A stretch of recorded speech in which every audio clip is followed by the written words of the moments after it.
عسلامة ومرحبا بكم في قناتكم تونسية في اسبانيا كويزين ام محمد. ولكن قبل ما نبداو الفيديو نتاعنا ما ننساوش نصليو على النبي، اللهم صل وسلم وبارك على سيدنا محمد وعلى اله وصحبه اجمعين. اليوم ان شاء الله باش نشارك معكم موسلي علوش تونسي بالطريقه التقليديه. اول حاجه نبداو بها ناخذ هوني الكسرونه نتاعنا ولا الطنجره، نحطوا فيها كميه من الزيت كيما تحبوا، نباتي او زيت زيتونه كيف ما تحبوا نتوما، ونحطوا بصله ولا كعبه بصل متوسطه مقصوصه هكاكا جوانح، نحطوها في الطنجره نتاعنا تتقلى شويه مع هذاك الزيت، وبعدك نزيدوا عليها اسرفات اللحم العلوش اللي هو اللحم الغنمي، احنا في تونس نقولوا له اللحم العلوش.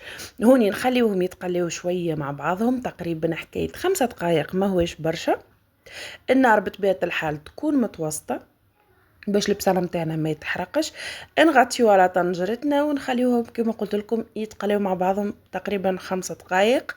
بعدك نزيدو ريقه رند للطنجره نتاعنا، وتويكا باش نبداو نفوحو. نحطو الملح بالطبيعه على حسب الذوق، ونزيدو الكركم، مغرفه صغيره كركم، والتابل وكرويه. وهوني كإضافة باش نضيف له شوية شسمو فلفل مهروش، وانتم ما كان تحبوا ما تحطوش وتنجموا تستغنيوا عليه، اما هو باش يزيدوا بنه، ما واش باش يبدلوا في المطعم نتاعو ولا باش يعطيه حروريه. وهوني ما عنديش كليل اخضر فريشك، وليت حطيت شويه اعشاب ونكهه باش يعطي بنه للمصلي نتاعنا. هوني نخلطهم مع بعضهم وديريكت نمرقوا بالماء سخون. كما تعرفوا اللحم يحب التياب، هوني حطيت له يترقد قد ما سخون يغلي. ردوا بالكم تمرقوا الطنجره نتاعكم بالماء البارد، يلزم نمرقوها بالماء سخون باش عمليه الطهي ما تتوقفش. هوني نغطيو الطنجره نتاعنا ونخليو اللحم يطيب على راحته. في الاثناء اخذت كعبه بطاطا قشرتهم وتويكا باش نقصهم. البطاطا هوني خيرت نقصها هكاكا مجرحه بهذيك الجراحه ولا القصاصه نتاع البطاطا، وبطبيعه الحال نحط البطاطا نتاعنا في الماء، والكميه اكيد على حسب اعداد العائله نتاعكم اللي باش تعملوه. هوني الصوص نتاع المصلي واللحم ما شاء الله طاب زبده، باش نحيوهم على جنب وتويكا نبداو نقلو في كعبات البطاطا نتاعنا عادي، المصلي العادي نتاعنا. بالنسبه للبطاطا على فكره راني ما فوحتها بشويه ملح وشويه كركم، دوبليش كركم باش هكاك التقليه تعطينا لون بنين ومزيان.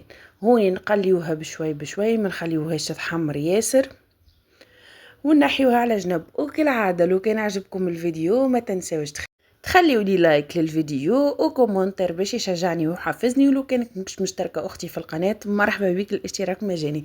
هنا بعد ما طابت الرميه الاولى نتاع البطاطا نحيتها حطيتها على جنب في اسحن، وباش نكمل كميه البطاطا اللي عندي الكل نقليها بنفس الطريقه.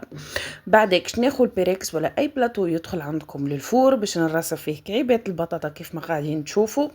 كان لاحظتوا انا ما قليتش الطماطم، خاطر الطماطم ما تعجبنيش مقليه بالحرارة متاع الفور وهي تشيب في الصوص كافية جدا من غير ما نقليوها. هوني كملت رصفت كعبات البطاطا الكل. بعدك باش نحط اللحمات كما تشوفوا، ونحطوا هذيك الصوص متاع المصلي اللي طاب فيها اللحم، بصراحة بنينة على الاخر. نحطوها بالطريقة ذي ونحيو هذيك وريقة الرند ما تخليوهاش معاهم. وبعدكش نجيب الطماطم كما قلت لكم انا ما تعجبنيش الطماطم مقليه، هذاك علاش نظفتها وهوني باش نقصها نحطها نيه مع المصلي ولا في البلاطو نتاع المصلي.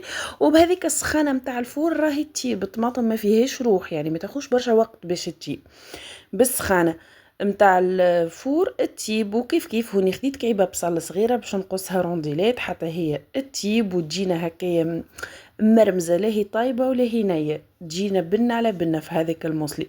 وندخلوا المصلي نتاعنا للفور يقعد 20 دقيقه باش يتحمر ويتجمر والبنه كلها تدخل في بعضها. وهذا المصلي نتاعنا بعد ما خرج زينته بقراين فلفل مقلي، رشه معدنوس وبصل، وما نحكي لكمش على البنه. وهذا الفيديو نتاعنا كان اليوم، وتو ما بقى لي باش نقول لكم بسلام.